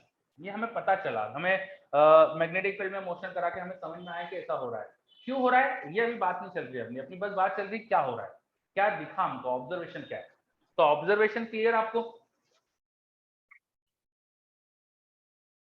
चलो, है ना, ऑब्जर्वेशन समझ में आ रहा है, वेरी गुड। तो बीटा पार्टिकल का हमें ऑब्जर्वेशन समझ में आया कि इसकी स्पीड है ना कंटिन्यूअस रेंज में लाई करती है। ठीक है, अगली बात करते हैं गामा की। तो गामा पार्टिकल की स्पीड के बारे में आपको क्या लगता है, क्या होना चाहिए? उन्होंने तो लिखा है, पर आपको क्या लगता है? भाई गामा की स्पीड तो सबकी सी होना चाहिए ना, लाइट है, लॉजिकल बात है यार, उसकी स्पीड थोड़ी बदलेगी, किस न्यूक्लियस से आ रहा है उससे थोड़ी स्पीड बदलेगी। ठीक है ना, लॉजिकल सी बात है भाई, लाइट की स्पीड तो सेम ही रहेगी। और वो मैग्नेटिक फील्ड में मोशन भी नहीं करेंगे भैया, सीधे सीधे जाएंगे, मैग्नेटिक फील्ड तो कोई इफेक्ट भी नहीं होता वो गामा पार्टिकल। ठीक है, नेचुरल बात है भाई। चलो अगली बात करते हैं, अब स्पीड की बातें हो गई अपनी, अब काइनेटिक एनर्जी की बातें करते हैं, है ना। तो स्पीड वाले पॉइंट में अल्फा के साथ देखो नीचे एक चीज और लिखी थी, there speed depends on the nature of nucleus, so it is the characteristic speed. जो मैंने आपको यहाँ बोला था वो लिखा भी है ना। काइनेटिक एनर्जी की बात करते हो, तो अल्फा की काइनेटिक एनर्जी जो होती है ना, वो मेगा इलेक्ट्रॉन वोल्ट के ऑर्डर में आती है। बीटा की भी मेगा इलेक्ट्रॉन वोल्ट के ऑर्डर में आती है, गामा की भी मेगा इलेक्ट्रॉन वोल्ट के ऑर्डर में आती है। अल्फा बीटा गामा डीके के जो रेडिएशन है, सभी की एनर्जी बहुत ज्यादा है, मेगा इलेक्ट्रॉन वोल्ट के ऑर्डर में। क्लियर? सभी की एनर्जी बहुत ज्यादा है। अब बात करते हैं एनर्जी स्पेक्ट्रम की। एनर्जी स्पेक्ट्रम वो पूरा एक ही साथ लिखा है उन्होंने, एनर्जी स्पेक्ट्रम। एनर्जी स्पेक्ट्रम का मतलब कि भाई अल्फा की जो एनर्जी प्रोड्यूस हो रही है वो कितनी कितनी है, उसकी बात कर रहे हैं। मतलब मैं एक तरह से energy versus number of alpha particle को प्लॉट कर रहा हूँ। तो क्या ग्राफ मिलता है, लाइन और डिस्क्रीट मिलता है अल्फा के लिए। अल्फा के लिए एनर्जी स्पेक्ट्रम का ग्राफ, गगनदीप अपन आयनाइजेशन की बात करेंगे आगे, अपन सिर्फ एनर्जी स्पेक्ट्रम की बात कर रहे हैं फिलहाल, एनर्जी स्पेक्ट्रम। तो अगर हम जो अल्फा पार्टिकल यहाँ से निकल रहे हैं उनकी एनर्जी के बारे में पता करें, जो बहुत इजी है भैया, रेडियस पता चलेगी तो एनर्जी भी पता चल जाएगी अपन को, है ना। ऑफ कोर्स यार रेडियस एनर्जी पे भी डिपेंड करती है, उसको √2m के ही लिख दो तो एनर्जी भी का अंदाजा भी लग जाएगा। तो अल्फा की एनर्जी की बात करें तो हमें अल्फा की एनर्जी से ना एक पर्टिकुलर एनर्जी मिली, फिर एक मिली, फिर एक मिली, मतलब कुछ सर्टन टाइप की एनर्जी मिलती है। जैसे तुम बाजार में जाओ और तुम नोट लेके आओ तो तुम्हें 5 रुपए का नोट मिल सकता है, 10 का मिल सकता है, बड़ी मुश्किल से आपको 2 रुपए 1 रुपए के नोट मिल सकते हैं, 100 रुपए का नोट मिलेगा, 20 का, 50 का, आपको 70 रुपए का नोट नहीं मिलता ना बाजार में, है ना। 2000 का मिल जाएगा मैक्सिमम, है ना। क्या 230 रुपए का नोट मिलता है? नहीं मिलता है इंडिया में, है ना। चलो, तो बिल्कुल वैसे ही कुछ है अल्फा के साथ। भाई अल्फा की एनर्जी 0 से लेकर मैक्सिमम रेंज के बीच में कुछ सर्टेन एनर्जीज की है, ठीक है। बिल्कुल ऐसे ही सेम काइंड ऑफ सिचुएशन है कि अल्फा की एनर्जी 0 से मैक्सिमम के बीच में है। 2000 रुपए का नोट मिलता है, 1 रुपए का मिलता है, पर बीच का कोई जनरल नंबर नहीं मिलता, मतलब 1324 रुपए का नोट नहीं मिलता। तो वैसे ही कुछ ऐसे कॉन्सेप्ट है अल्फा के साथ भी कि कम एनर्जी का एक अल्फा पार्टिकल है, ज्यादा एनर्जी का है, बीच में कुछ सर्टेन एनर्जीज का अल्फा पार्टिकल है। रैंडम किसी एनर्जी का अल्फा पार्टिकल इन बिटवीन नहीं मिलता आपको। ये बात समझ में आई? क्वांटाइज टाइप बिल्कुल सही, लाइक एक्स स्पेक्ट्रम बिल्कुल सही, है ना। चलो, अच्छा, हाँ, वेव मोशन का मिनिमम मैक्सिमम टाइप, हाँ ऐसे ही कुछ है ना। तो अल्फा का जो एनर्जी स्पेक्ट्रम, हमें जो अल्फा पार्टिकल निकलते हुए दिखते हैं उनकी एनर्जी लाइन या डिस्क्रीट होती है। बीटा की बात करें तो उनकी एनर्जी कंटिन्यूस होती है, बीटा पार्टिकल की एनर्जी कंटिन्यूस होती है। यहां से भी समझ में आ रहा है आपको, दिख रहा है this motion of beta particle समझा रहा है अपन को कि उनकी एनर्जी कंटिन्यूस होती है। मतलब बीटा इज लाइक कि अपन पेटीएम से पेमेंट कर रहे हैं, तो आप किसी भी डिनोमिनेशन का पेमेंट कर सकते हो। भैया आप पेटीएम में 1 रुपए 25 पैसे का भी डिनोमिनेशन मिल सकता है आपको, वैसे कुछ हो गया, है ना। हाँ, चलो, सारी वैल्यू पॉसिबल है, ठीक है, बीटा में। Is this clear? हाँ, ये अच्छा एग्जांपल मिला मेरे को भी, है ना। वैसे तो सबको जल्दी समझ में आता है, ये चीज तो मैंने बहुत पहले से देखी है, बच्चों को सबसे बढ़िया समझ में आता है पैसों से। अगला पॉइंट, अब गामा की एनर्जी का स्पेक्ट्रम देखो तो वो भी लाइन या डिस्क्रीट होता है। गामा की एनर्जी लाइन और डिस्क्रीट होता है, हाँ। Same difference is investment in shares and bitcoin, हाँ ऐसे ही कुछ सोच सकते हैं अपन। जो गामा की एनर्जीज होती है वो भी लाइन या डिस्क्रीट होती है, मतलब उनका भी एनर्जी वही है कि जैसे घर नोट लेके आओ तो नोट का जैसा फंडा है वैसे गामा का, ठीक है। तो ये अपन ने बात करी एनर्जी के स्पेक्ट्रम की। अब बात आ रही है आयनाइजेशन पावर, आयनाइजेशन पावर की। ये आयनाइजेशन पावर एक साथ लिखा हुआ वर्ड था, वो ऐसा लग रहा है जैसा प्रिंटेड है, जैसे कि आयनाइजेशन ऊपर लिखा है फिर पावर की अलग से बात कर रहे हैं, वो कंप्लीट वर्ड है ionization power. Clear? Ionization power is the complete word वहां पे, ठीक है। अब उसमें पहले अल्फा के बारे में लिखा है 10,000 times of gamma rays, alpha के बारे में लिखा है 10,000 times of gamma rays. Alpha की आयनाइजेशन पावर गामा रे के कंपेयर में 10,000 टाइम ज्यादा है, ठीक है। तो लीनियर अल्फा में लिखा है बट गामा में नहीं, लाइन एंड डिस्क्रीट या और लीनियर लिखा तो अल्फा में भी, अल्फा में भी लिखा है लाइन और डिस्क्रीट और लीनियर। वो ब्रैकेट में, मतलब समझ गए होंगे तुम अब तक कि लीनियर का मतलब क्या होता है, इसलिए ब्रैकेट में वहां नहीं लिखा, ठीक है। इस वर्जन भाई एक चीज को 2 बार समझा दिया तो ऐसा माना कि भैया कि अब जरूरत नहीं है। चलो, आयनेशन पावर की बात करें तो अल्फा की आयनेशन पावर बहुत ज्यादा है, गामा से करीब करीब 10,000 टाइम ज्यादा है। बीटा की बात करें तो अल्फा के कंपेयर में कम आयनेशन पावर होती है, 100 टाइम कम होती है, पर गामा के कंपेयर में अभी भी 100 टाइम ज्यादा है। और गामा की सबसे कम आयनेशन पावर होती है, अल्फा से करीब करीब 10,000 टाइम कम आयनेशन पावर होती है गामा की, और बीटा से 100 गुना कम आयनेशन पावर होती है, ठीक है। तो ऐसा क्यों होगा?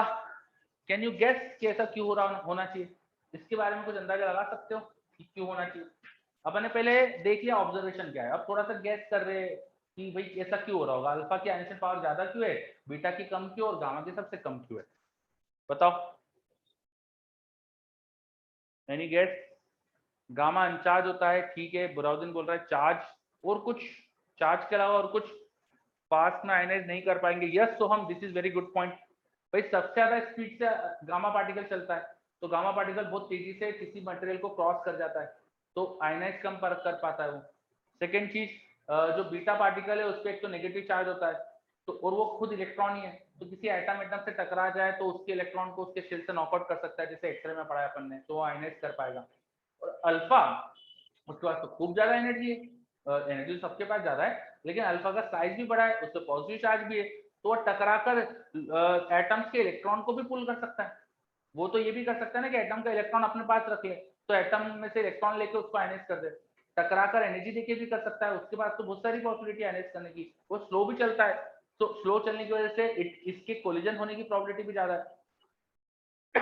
इट्स लाइक कि मतलब एक हाथी चल रहा है बाजार में से, और हाथी ज्यादा चीजों को कुचल के जा रहा है लाइक दैट, और उसको जगह ज्यादा लग रही तो ज्यादा कोलाइड कर रहा है। फिर कोई बीच में से घोड़ा वोड़ा कुछ क्रॉस कर गया तो उसको इतनी जगह नहीं लगी तो आसानी से क्रॉस कर गया। और गामा पार्टिकल इज लाइक कोई बर्ड फ्लाई करके अचानक से निकल गया बहुत तेजी से, है ना, तो उसको टकरा ही नहीं पाया बेचारा, आयनाइज नहीं कर पा रहा है। चलो, तो अपन ने बात करी आयनाइजेशन पावर की। नाउ बात करते हैं पेनिट्रेशन पावर की, है ना। पेनिट्रेशन पावर, पेनिट्रेशन पावर का बिल्कुल उल्टा काम हो जाएगा, क्योंकि अल्फा ज्यादा बड़ा साइज का होता है, उसमें स्पीड भी कम होती है, टकराता भी ज्यादा है, तो वो जल्दी रुक भी जाएगा, अल्फा को रोकना बहुत आसान होगा। जस्ट बिल्कुल उल्टा। अच्छा, तो थैंक यू, अपने टॉपिक भी वैसा चल रहा है ना, तो इसलिए तो पेनिट्रेशन पावर बिल्कुल उल्टा चल जाएगा, है ना। अल्फा उतना पेनिट्रेट नहीं कर पाएगा मटेरियल को, बीटा ज्यादा कर पाएगा, और गामा सबसे ज्यादा पेनिट्रेट कर पाएगा। ठीक है, चलो फिर नेक्स्ट बात करते हैं इफेक्ट ऑफ इलेक्ट्रिक और magnetic field. Electric magnetic field लगाने से क्या होता है, तो अल्फा और बीटा दोनों में चार्ज होता है, दोनों डिफ्लेक्ट होंगे, पर अल्फा का मास ज्यादा है, तो उसको फोर्स सेम लगने पर मास ज्यादा होने से एक्सेलरेशन कम मिलेगा उसको कंपेयर टू बीटा। बीटा और अल्फा में अगर आपने सेम फोर्स लगाया तो बीटा के कंपेयर में अल्फा को कम एक्सेलरेशन मिलेगा, तो बीटा ज्यादा डिफ्लेक्ट हो सकता है। ठीक है, तो डिफ्लेक्शन होगा अल्फा में, बीटा में भी होगा, उसमें और होगा, ज्यादा डिफ्लेक्शन होगा, मोर डिफ्लेक्शन देन अल्फा। और गामा में तो कोई डिफ्लेक्शन होगा ही नहीं, बिकॉज इट इज चार्जलेस। ठीक है, हाँ बिल्कुल सही, it just like football, cricket ball या टेबल टेनिस बॉल, बिल्कुल सही। फुटबॉल को आप किक करो और क्रिकेट बॉल को थ्रो करो, तो दोनों में किसका डिफ्लेक्शन ज्यादा हो सकता है, उस काइंड ऑफ जैसे कुछ सोच सकते हो। ठीक है, चलो लास्ट पॉइंट थोड़ा सा याद रखने वाला पॉइंट है, इसको रटना है आपको। Explanation of emission, explanation of emission.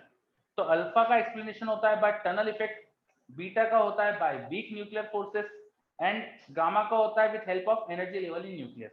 एक एक करके थोड़ा थोड़ा आइडिया देता हूं मैं आपको। ठीक है, पहले अल्फा के बारे में लिखा है बाय टनल इफेक्ट, है ना। अल्फा के बारे में लिखा है by tunnel effect. Alpha particle is 2 protons plus 2 neutrons, वो न्यूक्लियस के अंदर से अपने आप बाहर आ रहा है। न्यूक्लियस के अंदर जब वो था तो बाकी न्यूक्लियॉन से कनेक्टेड था, बाकी न्यूक्लियॉन से कनेक्टेड था, तो उसको बहुत ज्यादा फोर्स फील हो रहा है अंदर।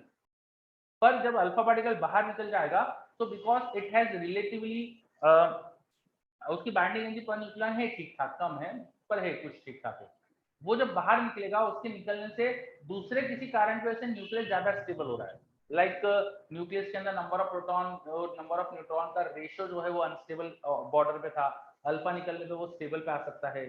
अल्फा निकलने के बाद हो सकता है binding energy per nucleon of nucleus बढ़ जाए, तो इसलिए वो स्टेबिलिटी गेन कर ले। तो after emission of alpha nucleus और अल्फा दोनों स्टेबल हो सकते हैं, बट उसको निकलने के लिए बहुत ज्यादा बॉन्डिंग जो फोर्सेस है, स्ट्रॉन्ग न्यूक्लियर फोर्स, उनके अगेंस्ट उसे बाहर आना है। समझ पा रहे हैं आप ये? अल्फा निकलने के बाद ज्यादा स्टेबिलिटी बन सकती है, बट अल्फा को निकलने के लिए बहुत ज्यादा एनर्जी की रिक्वायरमेंट है, और वो एनर्जी बहुत ही ज्यादा रिक्वायर्ड है, जैसे कि एक्टिवेशन एनर्जी पढ़ा होगा ना केमिस्ट्री में, वैसे ही अल्फा को बाहर आने के लिए बहुत ह्यूज एनर्जी को क्रॉस करके बाहर आना है, बहुत ज्यादा एनर्जी चाहिए अल्फा को बाहर निकलने के लिए। ये पॉइंट समझ में आ रहा है?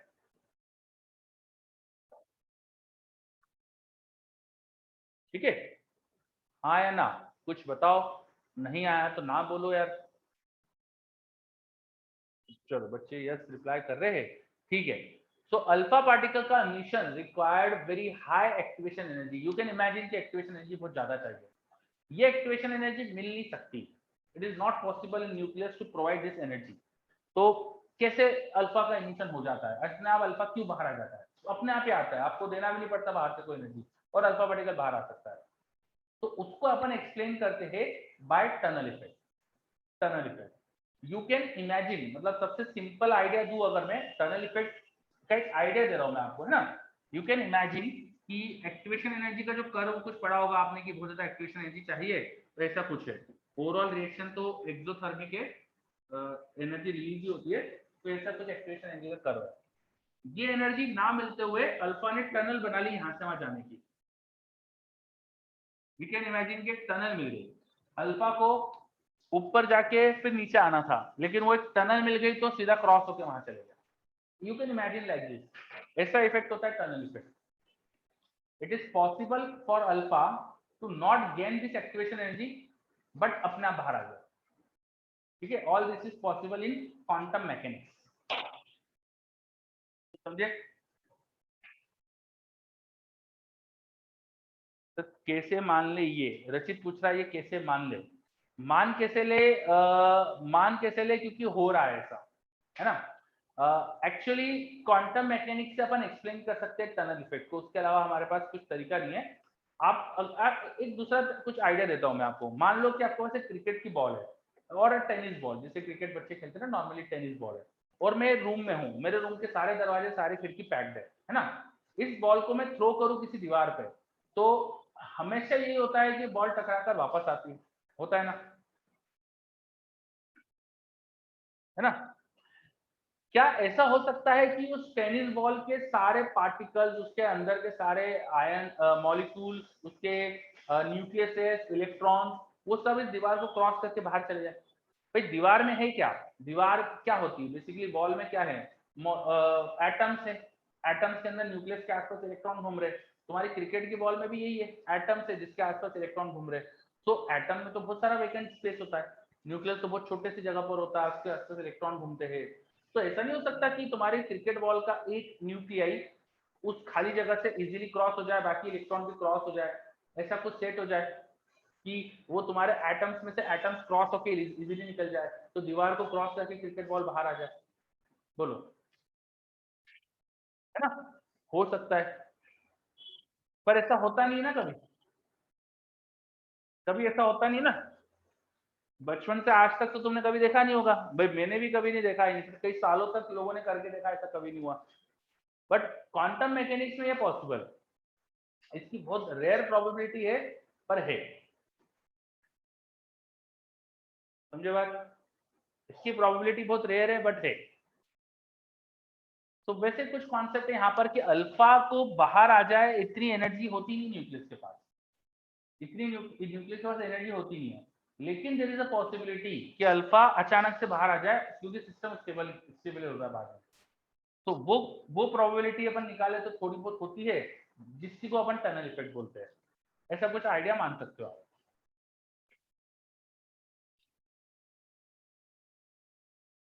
ठीक है। तो गोपाल बोल रहा है मैंने वीडियो देखी थी, क्वांटम से टेलीपोर्ट करवा सकते हैं, तोड़कर फिर जोड़कर। हाँ ऐसा कुछ हो सकता है, वही। तो थोड़ा आइडिया समझ में आया टनल इफेक्ट क्या कहना चाह रहे हो? तो आपको बस ये ध्यान रखना है कि भाई एटम में से अल्फा का निकलना पॉसिबल नहीं है, पर it is due to the high activation energy, but because of quantum mechanics it is possible, and the name of the process is called tunnel effect. ठीक है, चलो इतना ही हमें जरूरत है। चलो, हाँ रचित बोल रहा है ऐसा लग रहा है जैसे एंट मैन चल रही है, हाँ ऐसे कुछ सोच लो यार। ठीक है, Atharva is this clear? Atharva Mahajan, थोड़ा और कुछ आप टनल इफेक्ट में जोड़ना चाहोगे क्या?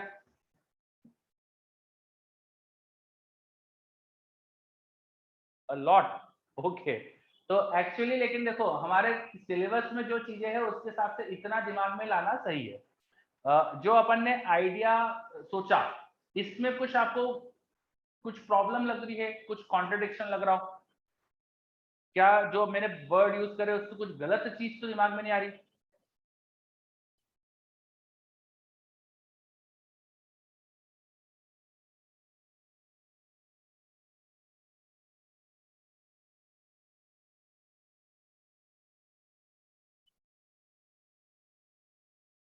Sir I am waiting for your message if you are trying to add anything. Om बोल रहा है टनल इफेक्ट की वजह से और computer chips are having problems now as they get smaller in quantum layers. हाँ, मतलब कि हम जितना छोटा करते आते हैं अपने अपने सर्किट्स को, उसमें फिर क्वांटम इफेक्ट डोमिनेट करने लग जाते हैं, क्वांटम इफेक्ट दिखने लगते हैं। तो क्वांटम इफेक्ट की वजह से हमें ना कुछ लिमिटेशंस फील हो रही है ना? यस, बिल्कुल सही। ओके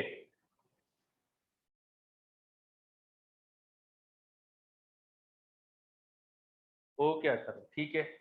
चलो तो अपन अभी इतना यहीं रुकते हैं, टनल इफेक्ट के कॉन्सेप्ट से अल्फा को एक्सप्लेन कर सकते हैं, ऐसा बस दिमाग में आइडिया रखो। नेक्स्ट कॉन्सेप्ट है कि बीटा का इमिशन कैसे होता है। तो बीटा का इमिशन भी एक्सप्लेन होता है by weak nuclear force, like strong nuclear force. Nucleus के अंदर वीक न्यूक्लियर इंटरेक्शंस भी होते हैं, जिसकी वजह से बीटा का निकलना एक्सप्लेन होता है। ये एक्सप्लेनेशन में से कुछ भी हमारे कोर्स में नहीं है, हमसे कोई नहीं पूछेगा, ना ही जेई मेन से पूछेंगे ना एडवांस में पूछेंगे। तो ये तो जस्ट एक आइडिया अपन ले रहे चीजों का, ठीक है। लास्ट लास्ट हमारा जो गामा पार्टिकल का मिशन था, वो कैसे एक्सप्लेन करते हैं अपन? तो with the help of energy level in nucleus. Just like atoms nucleus have energy level. किसी न्यूक्लियस को एनर्जी प्रोवाइड करो तो न्यूक्लियस के न्यूक्लियन, यू कैन इमेजिन कि न्यूक्लियस के अंदर न्यूक्लियन हायर एनर्जी लेवल में गए और वहां से लोअर एनर्जी लेवल आए, और उस एनर्जी लेवल नीचे आने की वजह से वो फोटोन इमिट कर रहे हैं। जैसा एटम में होता है ना, वैसे इमेजिन कर सकते हो nucleus have also energy level. तो न्यूक्लियर एनर्जी लेवल में न्यूक्लियस के ट्रांजिशन की वजह से फोटॉन प्रोड्यूस होते हैं, और वो फोटोन ही गामा फोटोन है। समझे बात?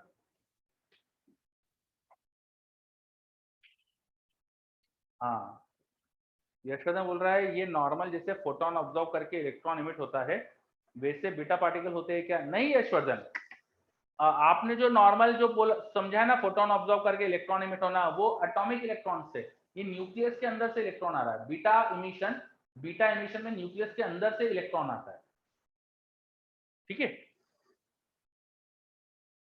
गोपाल बोल रहा है सर ये एनर्जी लेवल्स न्यूक्लियस में है, ये रियल है या एग्जांपल? This is real. मैं एग्जांपल की बात नहीं कर रहा हूँ, मैं कोई इमेजिन नहीं करवा रहा हूँ आपको, ठीक है। न्यूक्लियस में एनर्जी लेवल्स होते हैं, न्यूक्लियस एनर्जी लेवल से हम एक्सप्लेन कर पाते हैं गामा पार्टिकल का एमिशन, ठीक है। यशोधन बोल रहा है तो न्यूक्लियस के अंदर इलेक्ट्रॉन भी होते हैं क्या? नहीं, बिल्कुल नहीं। न्यूक्लियस के अंदर एक न्यूट्रॉन कन्वर्ट हो जाता है, अपन बात करेंगे आगे, एक एक डीके को अपन अच्छे से समझेंगे। तो न्यूक्लियस के अंदर एक न्यूट्रॉन अपने आप कन्वर्ट हो जाता है प्रोटॉन प्लस इलेक्ट्रॉन में, और वो जो इलेक्ट्रॉन बना वो बाहर आ गया न्यूक्लियस से। तो न्यूक्लियस के अंदर इलेक्ट्रॉन्स नहीं होते। क्लियर?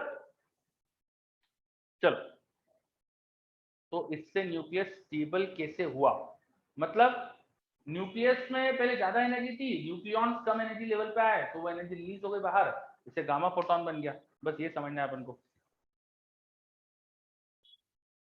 ओके, चलो तो ये अपन ने आज समझा, अभी तक अपन ने अल्फा बीटा गामा की प्रॉपर्टीज समझ ली है।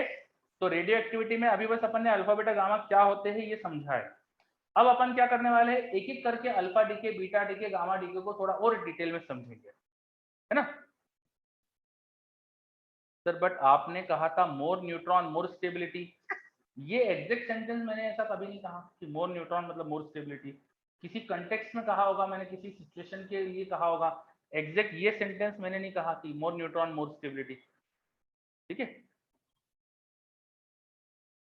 सर बोल रहा है that interaction is very hard mathematically, that neutron to proton plus electron, हाँ, है ना, that interaction is very hard, ठीक है। तो वो मैंने किसी कंटेक्स्ट में कहा वैभव, मैंने वहां बोला कि उस ग्राफ से हमें समझ में आया था जब अपन एन वर्सेस जेड का ग्राफ देखा था, कि ऐसे न्यूक्लियस जिसमें नंबर ऑफ प्रोटॉन ज्यादा है, तो उन्हें स्टेबल रखने की even the number of neutrons were larger than the number of proton, वहां न्यूट्रॉन ज्यादा रखना पड़ रहा है। उस कंटेक्स्ट में बात चल रही थी अपनी, और वो ऐसा ऑब्जर्व हुआ था ग्राफ से, ठीक है। चलो यशवंत बोल रहा है सर वो स्टेबिलिटी ऑफ न्यूक्लियस में तो reduced repulsion more neutrons are required. हाँ ऐसा बोल सकते हैं यशवर्धन, बिल्कुल सही। चलो अब अपन आगे क्या बात करने वाले हैं, तो अब अल्फा बीटा गामा डिको को थोड़ा सा और डिटेल में स्टडी करेंगे, थोड़ा सा डिटेल जो हमें रिक्वायर्ड है उतना, बहुत ज्यादा नहीं। तो ये सब आप भी देख सकते हो मॉड्यूल में जो आगे दिया एग्जैक्टली वही ऑर्डर में फॉलो कराने वाला हूँ, तो आप थोड़ा देखकर भी आ सकते हो, है ना। तो अल्फा बीटा गामा को थोड़ा डिटेल में करेंगे, उसके बाद फिर statistical law of radio activity पे आएंगे। तो ये अपना आगे का ऑर्डर है। आज का अपना टाइम हो गया है, तो आज अपन यहाँ रुकते हैं। नेक्स्ट क्लास में क्या करने वाले हैं आपको बता दिया है ना। यस मैं रिकॉर्डिंग जल्दी डाल दूंगा। ओके बच्चों, फिर मिलते हैं नेक्स्ट क्लास में। बाय सबको, थोड़ा पढ़कर आइएगा आप, है ना। Bye, take care, thank you all of you. Wednesday को देखते हैं, अभी वेट करो, ग्रुप पे आ जाएगा जो भी है। Bye, thank you. Doubt class में क्या होगा? ओके, डाउट क्लास में हम अभी न्यूक्लियस को कंप्लीट करेंगे, तो अभी तुम्हारा कुछ दूसरा डाउट हो तो पूछ लेना, जनरल डाउट क्लास हो जाएगी, है ना। ओके बच्चों।